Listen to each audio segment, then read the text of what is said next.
Hanggang sa makita ng lahat na nagpakawala ang lalaki ng isang malakas na umiikot na bola. Tinamaan niya ang 12 bakal na timba sa mesa isa-isa.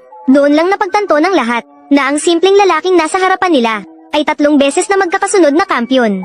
At ang alamat ng ping-pong na kampyon ng Olimpiko, lumalabas na simula nang magretiro ang lalaki 3 taon na ang nakalipas, ay itinatago na niya ang kanyang pagkakakilanlan. At nagtatrabaho na lamang sa maliit na club na ito, kahit pa napaka-low profile niya nitong mga nakaraang taon. Sa huli, nalaman pa rin ng club na Xuanfeng ang ilang impormasyon tungkol sa kanya, at sila, upang mapilitang lumabas ang dating alamat ng ping-pong.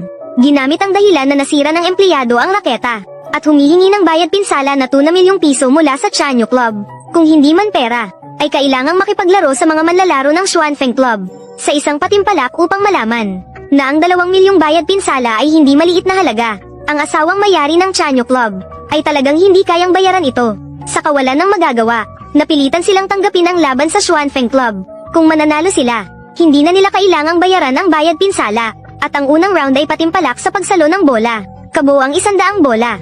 Kung sino ang makakasalo ng mas maraming bola, siya ang panalo. At ang unang sumalang, ay isang manggagawa mula sa Chanyo Club, kasabay ng pagbilis ng pag-serve ng bola ng kalaban. Hindi nagtagal, ang babae ay nagsimulang hindi makasabay. Sa huli, parehong nakasalo ng tig-30 bola, at nagtapos sa tabla. Ang pangalawang sumalang, ay isang manlalaro na hindi gaanong bihasa, kahit mukhang magaling ang kanyang galaw, parang mabangis na tigre. Ngunit sa totoo lang, 49 na bola lang ang kanyang nasalo. Kumpara sa kalaban, isang profesional na manlalaro mula sa Whirlwind Club, di hamak na mas magaling ang kalaban. Nanalo ang kalaban sa pamamagitan ng 69 na bola laban sa manlalaro na hindi bihasa. Mukhang matatapos na ang round na ito. Ang mayari ng Whirlwind Club, sa wakas ay hindi na nakapagpigil sa simpleng laro, kung hindi magpapakita ng galing. Baka, hindi lumabas ang dating alamat ng ping-pong.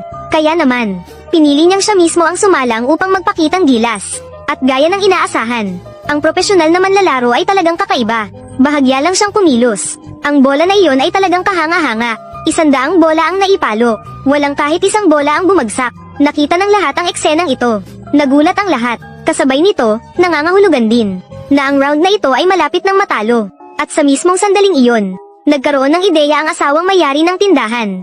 Nagpasya siyang papuntahin ang lalaki para maglaro ng isang round. Nang marinig ito, nagduda ang lahat. Iniisip nilang ang isang lalaki na tagalinis lang. Kahit ang paghawak ng raketa ay mahirap para sa kanya. Paano siya makakapaglaro sa delikadong sitwasyong ito ng paligsahan? Gayunpaman, sa harap ng pagdududa ng lahat, hindi man lang siya naapektuhan.